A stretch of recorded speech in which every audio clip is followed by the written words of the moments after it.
Todo indica que la Fiscalía General de la República se hartó de Emilio Lozoya. Se hartó de que, en su calidad de testigo colaborador, no aportara pruebas que llevaran a procesar a las 17 personas que él señaló desde hace casi 16 meses. Y todo indica que la Fiscalía sí estaba muy molesta, agraviada por aquella fotografía de Lozoya cenando hace 3 semanas en el restaurante Hunan. Contrario a lo que pensaban mucho, a lo que creíamos muchos, Emilio Lozoya está preso en el reclusorio norte y para como apuntan las cosas, ahí seguirá una larga temporada. Pero, buenas noches, vamos por partes. Primero, todavía esta mañana se dudaba que Lozoya acudiera a la audiencia en un juzgado del reclusorio norte. La audiencia estaba programada para las 9 horas. Minutos después de las 9, llegó Lozoya. Llegó así.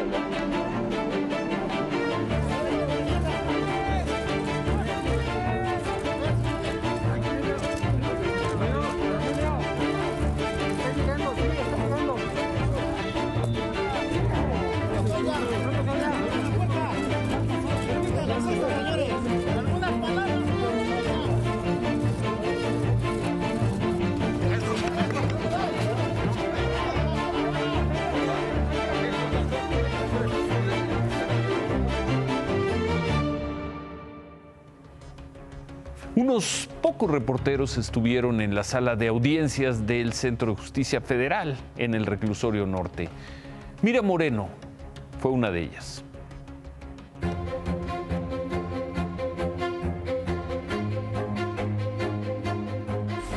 Llegó tropezándose y para la tarde ya había caído.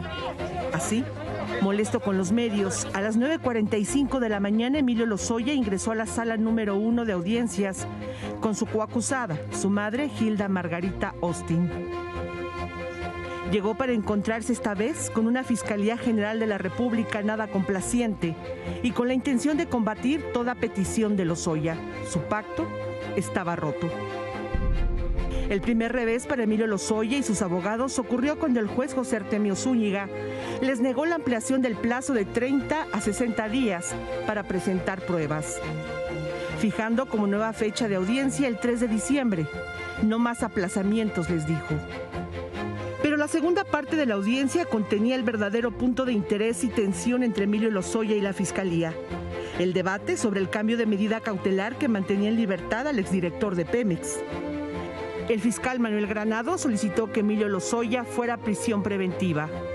Su justificación principal, riesgo de fuga, pero también dijo que él no había cumplido con el acuerdo del criterio de oportunidad, garantizando los recursos para la reparación del daño, y agregó además esto sobre la actitud de Lozoya. Ha sido reticente, violento, evasivo y grosero. Además, el fiscal echó mano de las fotografías en el restaurante Hunan para justificar una actitud de falta de respeto. Su comportamiento no se ajusta al de una persona sujeta a proceso penal, y si bien no tiene un impedimento, su presencia en el restaurante es una provocación a las instituciones públicas. El abogado de Lozoya, Miguel Ontiveros, contestó a la fiscalía diciéndose sorprendido por esta petición, sobre todo porque aseguró que su defendido ha aportado pruebas y ha señalado con gallardía y valentía a varias personas de hechos de corrupción. El abogado dijo al fiscal: no quiero pensar que el cambio de la medida cautelar sea para forzar al señor Emilio Lozoya a una reparación del daño. Si todo se reducía a dinero, el abogado Ontiveros, como último recurso para frenar la decisión de encarcelar a Emilio Lozoya, sacó las fotocopias de las escrituras de 2 propiedades del exdirector de Pemex para entregarlas como muestra de la garantía que tenían para reparar el daño. Y Emilio Lozoya pidió la palabra. Es un caso muy complejo. Hay quienes no quieren que se sepa la verdad. Estoy dispuesto, junto con mi familia, a reparar un supuesto daño. De trato privilegiado, pregúntenle a mi madre, que ha estado en 5 cárceles diferentes. Si la gente piensa que es un trato privilegiado, tenemos discrepancia de opiniones. No me arrepiento de haber denunciado. Obviamente hay intereses. Hay muchos medios de comunicación que recibían carretadas de dinero. Pero la suerte de Emilio Lozoya ya estaba echada.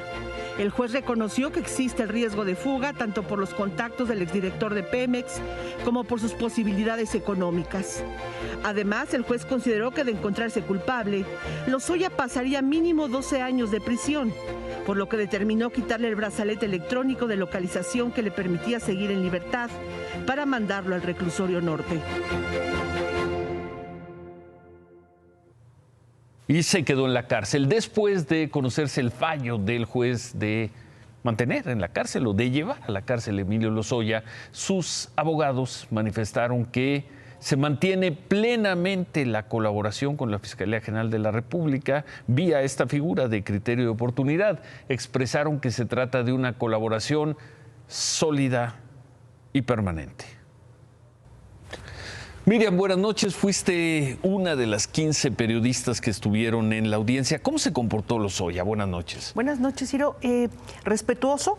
Llegó, me parece que guardando las formas, aunque conforme fue avanzando la audiencia, esta actitud de fortaleza se fue desvaneciendo, Ciro, sobre todo cuando inicia la discusión del cambio de la medida cautelar. ¿No? Este rostro de seguridad, incluso él se mantuvo atento todo el tiempo a la audiencia, tomaba notas. ¿Pero fue arrogante en algún momento? No me pareció que tuviera una actitud arrogante. Me parece que él todo el tiempo trataba de demostrarle al juez y a los ministerios públicos que tenía una actitud de respeto y también de alguna manera de sometimiento. ¿Y cuando el juez le informa que se queda en la cárcel? El rostro cambia totalmente. Se cae el rostro, la mirada, incluso.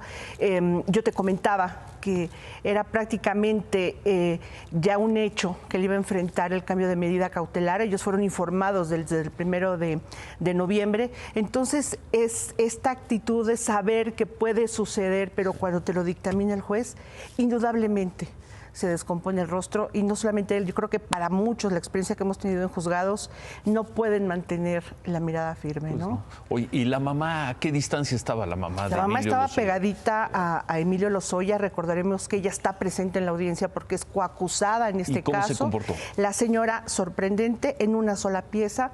La señora gesticulaba, expresaba poco, se mantenía firme, miraba al juez, sumamente respetuosa. Ella nunca habló en toda la audiencia, no tenía tampoco por qué hacerlo, pero sí una actitud fuerte. ¿Cuándo escuchó la resolución del juez?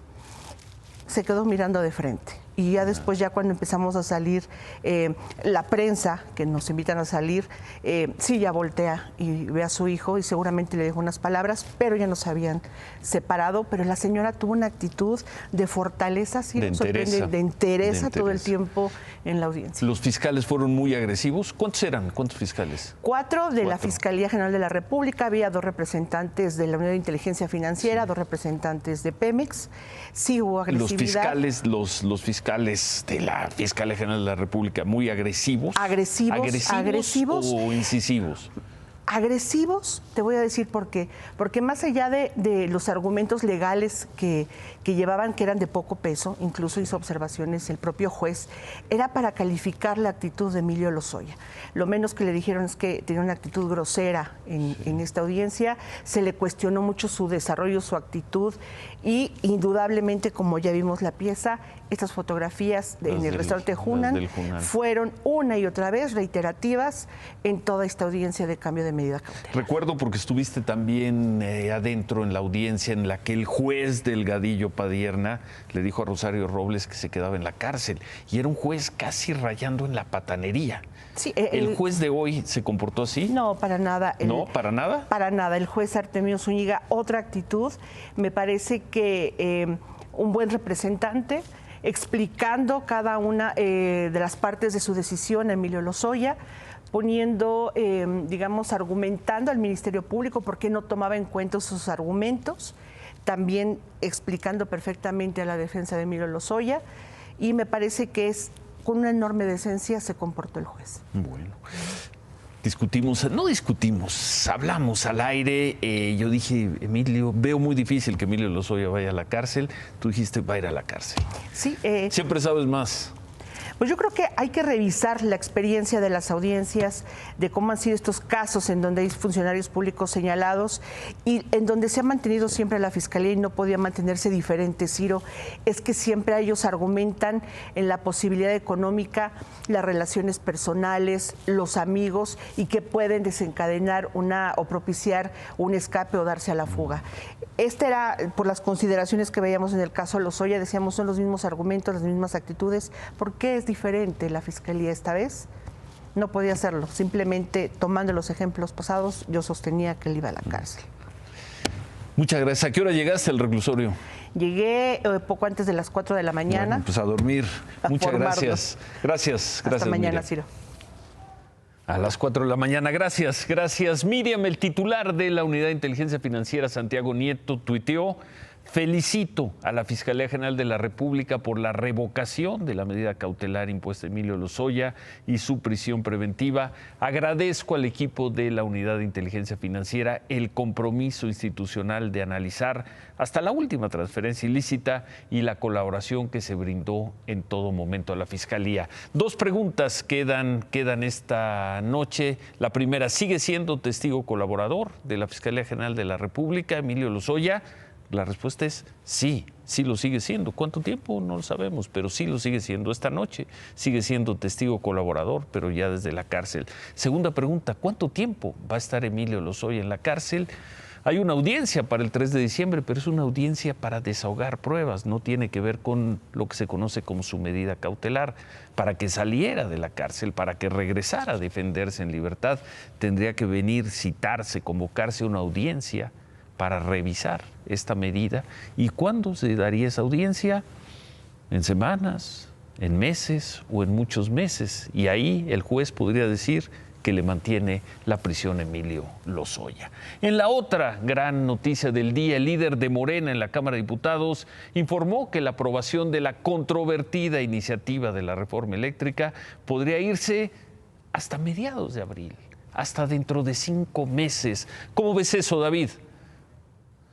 Es una gran noticia, Ciro. Está muerta. La reforma eléctrica del presidente López Obrador está muerta. Y ahorita que baje te voy a decir, primero, lo dije antes que nadie. Segundo, te voy a explicar por qué. Está muerta. Dicen que en la política nunca hay que dar por muerto a nadie ni a nada. David dice que está muerta la reforma eléctrica. Regresaremos al tema en unos momentos.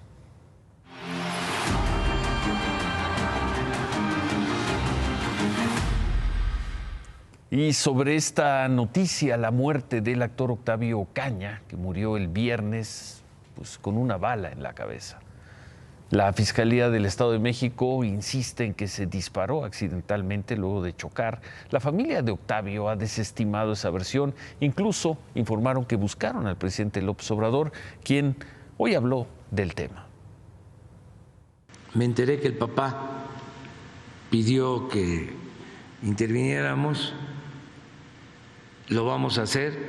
Ya le di instrucciones al secretario de Gobernación, Adán Augusto López Hernández, para que se comunique con la familia, con el papá del joven y que se revise todo el caso, que ayudemos, aunque se trata de una investigación que tiene que ver con el Estado de México. De todas maneras, nosotros vamos a participar.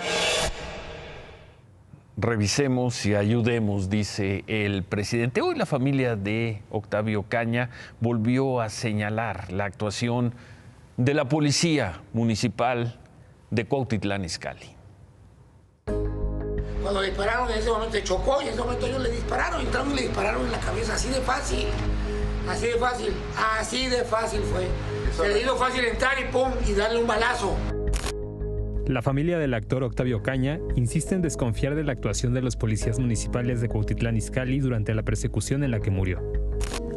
Hoy, su hermana Berta Ocaña y la novia del actor Nerea Godínez mostraron en sus redes sociales lo que ellos creen es el robo por parte de una policía de una pulsera de oro que llevaba el actor. Y la desconfianza no es gratuita. Vecinos de Cuautitlán Izcalli llevan meses denunciando la mala actuación de los policías del municipio, gobernado por el morenista Ricardo Núñez.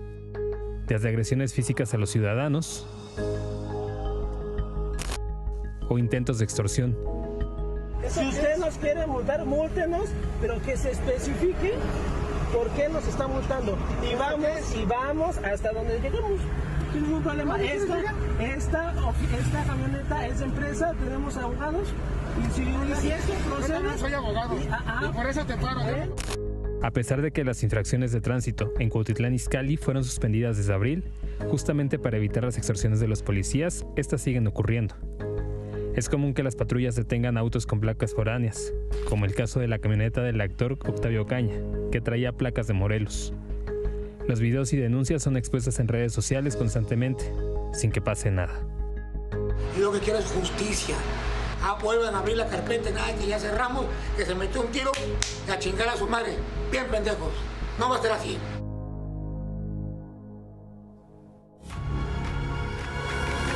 Me gustaría tener una compañera mujer, que somos muy complicadas.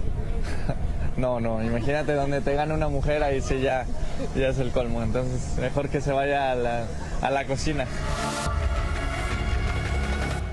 Era julio de 2014, muy joven Sergio Checo Pérez cuando hizo esas declaraciones, pero no lo han dejado de perseguir. Sergio Checo Pérez, al final de una entrevista, en julio de 2014, hace más de 7 años. En ese momento le preguntaban su opinión sobre el debut de una piloto de nombre Susie Wolf. Inmediatamente después de esa entrevista, Checo Pérez se disculpó en sus redes sociales. Escribió entonces: pido una disculpa de todo corazón a todas las mujeres y en especial a mi amiga Susie Wolf. Jamás fue mi intención ofender a nadie y mucho menos a las mujeres que tanto amo. Incluso la periodista que entrevistó aquella ocasión a Checo Pérez y le hizo esa pregunta también salió a defenderlo. Ella tuiteó: las declaraciones fueron, ¿dónde hemos oído eso? Fueron sacadas de contexto y las declaraciones sacadas de contexto son peligrosas. Checo Pérez habló muy bien de Susie, diciendo que es una gran piloto que merece estar ahí, y al final hace una broma desafortunada, pero una broma, y se ha sacado de contexto. Bueno, insisto, eso hace 7 años. Pero hoy, esta tarde, a unas horas del Gran Premio en México, un grupo de mujeres se manifestó en el evento, este showrun que se hizo en Paseo de la Reforma, donde la gran figura era Checo Pérez. Las mujeres burlaron el operativo de seguridad y saltaron la valla a la altura de la glorieta del Ángel de la Independencia.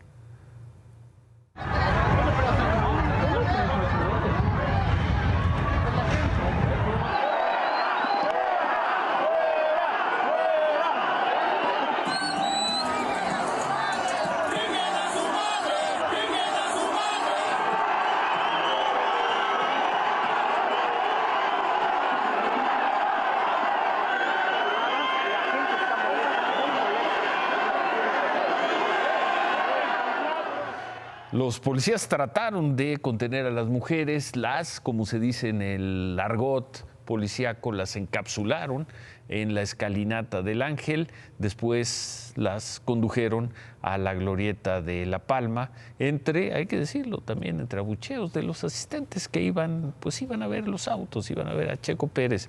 En la glorieta hubo algunos empujones con las manifestantes y la policía. Debido a esto, Checo Pérez ya no dio la cuarta y última vuelta al circuito y se canceló también una presentación musical. Kimberly, buenas noches. Buenas noches, Ciro. Y la Comisión para Prevenir y Erradicar la Violencia en contra de las Mujeres, la CONAVIM, dio a conocer estas cifras. El 90% de las violaciones de menores de edad sucede en el entorno familiar. Solo el 10% de estos casos se denuncia y solo el 1% recibe alguna sentencia condenatoria. De acuerdo con la OCDE, México ocupa el primer lugar mundial en abuso sexual a menores de edad. Bueno, en otras cosas, hoy comenzaron a demolerse las casas destruidas por la explosión del domingo en San Pablo, Xochimehuacán. Los trabajos están a cargo de la Secretaría de Infraestructura de Puebla. Demolieron las primeras 4, van a ser 64 casas que pues quedaron destruidas por la explosión. Familias afectadas pudieron recuperar hoy algunas pertenencias, pero otras lo perdieron todo. Por la mañana conversamos con el gobernador de Puebla, con Miguel Barbosa. Aseguró que están muy cerca de detener a los responsables de estas explosiones y también nos dijo esto sobre el robo de gas en Puebla.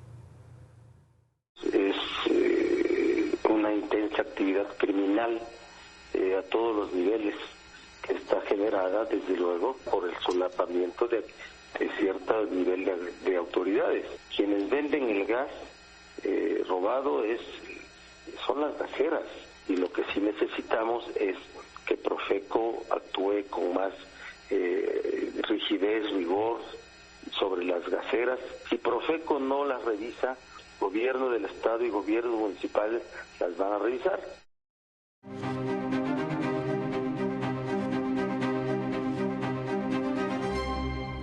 En las últimas 24 horas, la Secretaría de Salud registró 154 muertes por coronavirus. Ahí está la cifra reconocida por la Secretaría de Salud.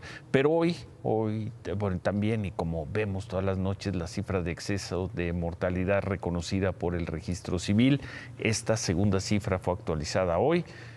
Subió a casi 155,000 personas, con lo cual el total de mexicanos muertos por COVID reconocidos por la autoridad es ese que tiene usted en la pantalla. Hoy se registraron 2,660 contagios en una curva claramente a la baja. Por cierto, Aeroméxico informó que a partir del domingo, el domingo a las 11 de la noche,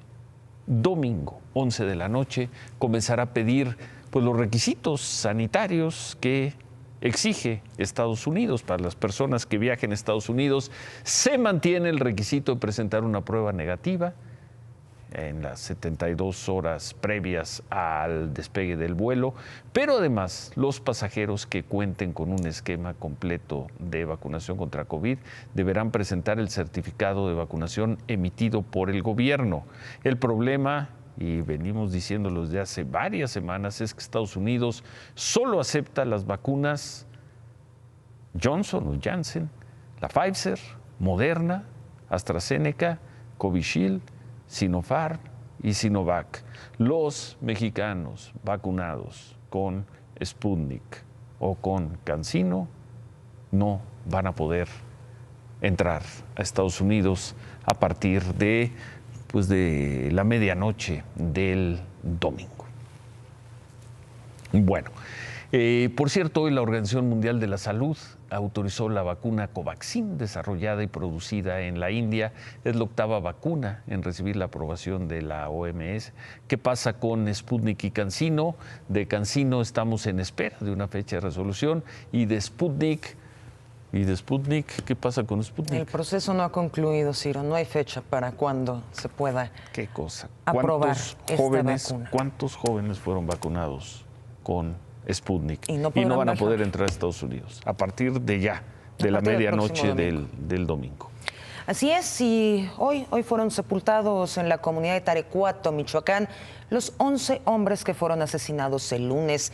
La comunidad acompañó los féretros con música, globos, pancartas con mensajes donde exigían justicia en memoria de los jóvenes asesinados. 6 de ellos eran menores de edad. El fiscal del estado aseguró que las víctimas no tenían antecedentes penales ni tenían drogadicción. El gobernador, Alfredo Ramírez Bedoya, dijo que el ataque pudo ser porque las víctimas se internaron en un territorio del crimen organizado. Y antes de que concluyeran los funerales, un grupo de comuneros bloqueó la carretera, retuvieron camiones de empresas particulares, quemaron una camioneta para exigir justicia y la presencia de elementos de la Guardia Nacional en esa zona.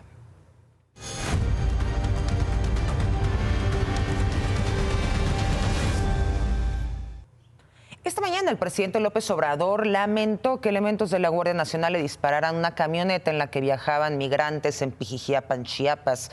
Los hechos ocurrieron la madrugada del domingo. Un migrante cubano murió.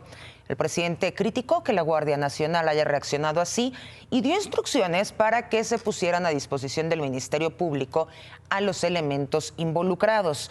Más tarde, desde la cuenta de Twitter de la presidencia, se publicó: El gobierno de México reitera que bajo ninguna circunstancia se autoriza el uso de la fuerza contra migrantes. Además del migrante cubano que murió, otros 4 resultaron heridos. 2 de ellos están graves y están internados en el Hospital Básico Comunitario de Pijijiapan.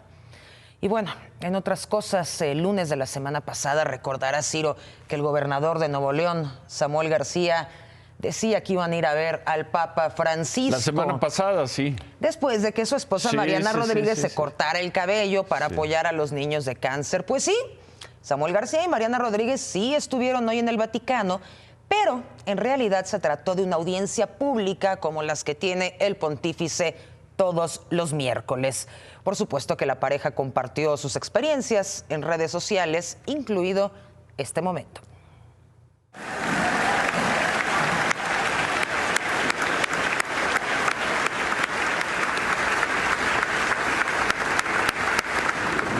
Santo Padre, Monterrey, Nuevo León, México. ¿Y? Lo compartieron, por supuesto, en redes sociales, pero fueron a la audiencia que todos pueden ir cada miércoles con el Papa Francisco. Gracias, Kimberly. Gracias a ti, Ciro. Pero antes de irme, hace 6 meses ocurrió el desplome de un tramo de la línea 12 del metro, lo sabemos. 3 de mayo. Hoy las autoridades aseguraron que 130 familias ya fueron indemnizadas. Ese día murieron 26 personas. Sus familias ya recibieron una indemnización de $1.920.000 pesos. ¿Cuánto tiempo ya? 6 meses. Gracias, Ciro. Buenas noches. Gracias, Kimberly.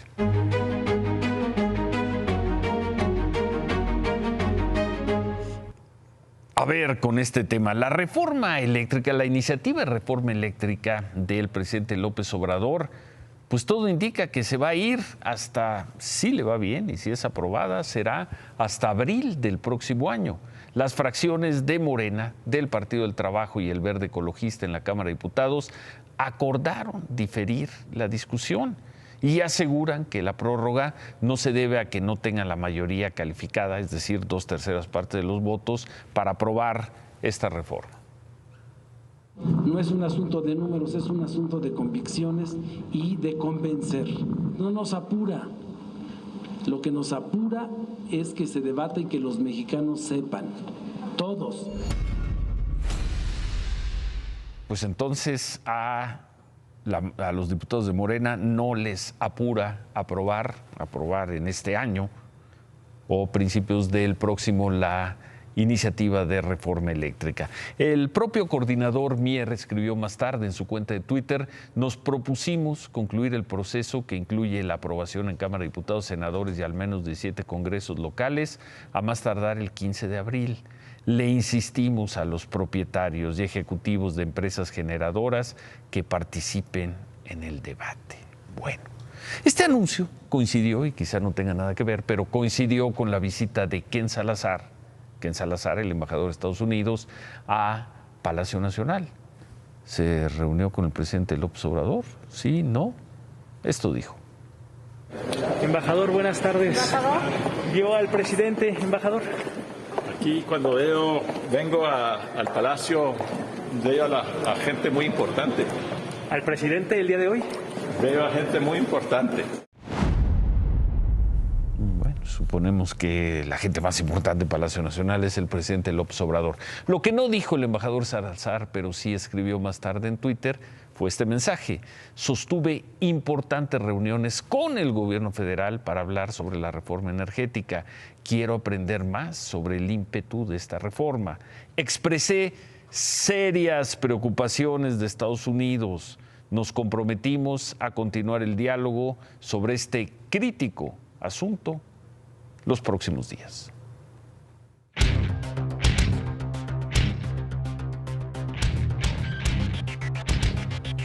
Decías, David, buenas noches. Decías hace unos momentos que está muerta la reforma eléctrica. No se puede levantar actas de defunción así. Se pospone hasta mediados, finales de abril. Buenas noches. Los biógrafos, buenas noches, Ciro. Los biógrafos del padre del análisis superior recuerdan que cuando se anunció la reforma eléctrica dije, no va a pasar. No va a pasar porque va en contra del Tratado de Libre Comercio, va en contra, no tienen mayoría legislativa en el Senado para cambiar la Constitución, etcétera, etcétera, etcétera. Hoy se ve que es prácticamente imposible. A ver, para pasar la reforma eléctrica necesitarían, 1, pelearse con Estados Unidos. A ver, para pasar la reforma eléctrica, por lo pronto necesitarían que llegue mediados de abril, porque hoy dijeron que se va hasta entonces. Pero es que de entrada. Mier y los diputados de Morena le hicieron como, así luego nos vemos, luego, no creas, te la tengo guardada, nos vemos en el recreo, a la salida. Bueno, Tratado de Libre Comercio, Estados Unidos, Estados Unidos, eso. México, no tienen los votos. ¿Te parece una buena noticia lo que ocurrió hoy? Sí. ¿Por qué? Porque está mal concentrar en el Estado, el gobierno que sea, del partido que sea, está mal concentrar la energía eléctrica y la petroquímica. A los mexicanos no nos interesa, a la mayoría de los mexicanos no nos interesa de dónde viene el gas, de dónde viene la energía eléctrica, sino que sí funcione y que sea barata. Entonces, en ese sentido... Y que cada vez hay un mejor servicio. ¡Claro! ¿Y cómo se hace eso con la competencia? Donde no hay competencia se genera incompetencia. La competencia es para robar, dice el gobierno, es para apropiarse la riqueza del país, dice y ha repetido el gobierno. Pensemos en sectores muy abiertos. Sí. ¿Te gusta el bancario y te gusta el automotriz? Que son los sectores más competidos. Sí. Pues ahí no se ve que le roben a nadie. O sea, en el sector bancario hay 50 bancos que compiten y las tasas de interés bajaron y siguieron bajando y se mantuvo el crédito durante la pandemia. Le están dando un argumento a la Comisión Federal de Electricidad de Manuel Bartlett para decir si hay apagones es porque no quieren pasar la reforma eléctrica. Si tenemos estos problemas y el endeudamiento... Manuel Bartlett ya hasta llega el cinismo de decir que PRI y PAN eso fue la semana pasada. Se robaron las elecciones. Pero ahora, ¿y qué no fue? O sea, de Manuel Bartlett no hay nada que se pueda decir que sea serio, que sea respetable. ¿En qué cambian las cosas para las personas que nos están viendo? Al posponerse 5 o 6 meses la eventual aprobación de la reforma eléctrica. Porque ahora van a hacer foros y no sé qué, van a apostar al olvido. ¿Qué cambia para el usuario? Van a esperar, ¿Van a cambiar las tarifas? No. ¿Va a haber mejor servicio? No. ¿Va a haber peor servicio? Esperemos que no. Se va a una crisis financiera muy grave la Comisión Federal de Electricidad. Yo no entiendo cómo la Comisión Federal de Electricidad pierde tanto dinero siendo un monopolio. Si tú quieres hoy comprar luz, si hoy necesitas energía eléctrica, se la tienes que comprar a la Comisión Federal de Electricidad. Yo no sé por qué pierden dinero. Y las grandes empresas lo que usan son paneles solares que deberíamos estar usando más todos los mexicanos. ¿Conclusión de lo que pasó hoy? Es una buena noticia y hoy se emite el acta de defunción, aunque tú digas que no. Todavía no. Bueno, por lo menos los santos óleos al estilo católico. Bueno. Nos quedamos con esa y que el padre del análisis superior sigue invicto. No, ¿qué va a seguir invicto? Mis biógrafos, aquellos que coleccionan esta sección en video. Pero bueno, no te la vamos a discutir hoy. Mejor, remátala, David. Buenas noches. Buenas noches, ¿cómo le hace, Javier? Bueno, yo también estoy invicto con los pronósticos de Cruz Azul aquí en 5 años. Regresamos para ver cómo va la máquina y 100,000 para ver a Checo Pérez. El boleto más barato es de 1,500, pues mucha gente dijo ahí en Reforma. Algunos acamparon, se fueron a ver a Checo. Regresamos con esas imágenes. Volvemos con eso y... ¿Cómo está pasando su primera noche en la cárcel Emilio Lozoya? Vamos a tener el reporte de Humberto Padgett. Volvemos. ¿Cómo pasa Emilio Lozoya la primera noche en la cárcel? Humberto Padgett. Hola, Ciro, buenas noches. Pues Emilio Lozoya está pasando su primera noche en prisión en el Reclusorio Norte. Está en el dormitorio 10, un lugar en el que hay un total de 10 celdas. Es un lugar que está pintado de gris, azul claro y blanco. Tiene un guardia dedicado a ver que Lozoya esté bien, que no le hagan daño y que no se haga daño. Lleva unos zapatos, los mismos zapatos que llevó puestos hoy a la audiencia, pero sin agujetas. El traje azul marino ya no lo lleva puesto. Le debieron poner el uniforme obligatorio color caqui, además es el que da la institución porque Lozoya no iba preparado para pasar la noche en la cárcel. Es un traje de gabardina gruesa, Su estancia, que mide 3 metros de largo por 2,40 de ancho y 2,40 de alto, tiene un foco pelón. Si Lozoya quiere oscuridad, pues tendrá que darle vuelta para atenuar la luz, porque de cualquier manera en el pasillo siempre hay una luz prendida. Le van a hacer una prueba COVID-PCR y después de que se tenga el resultado, lo deberán pasar a una zona en la que hará cuarentena o lo pasarán a un área en la que se conoce como ingreso, que es, digamos, la parte VIP del reclusorio norte, donde están el exgobernador de Veracruz, Javier Duarte, el exabogado de los Salinas de Gortari, Juan Collado, y de manera notable, Jorge Luis Lavalle, el ex senador panista, que es el único otro hombre preso por el caso que ocupa Lozoya. Jorge Luis Lavalle, el hombre al que delató Lozoya Austin, quien se convierte en el nuevo interno del reclusorio norte. Es lo que hay hasta esta noche de la primera noche de Lozoya. Gracias, Ciro. Buenas noches. Gracias, Humberto. Se quedan con ¿Qué importa? Gracias, buenas noches, vaya miércoles. Ánimo.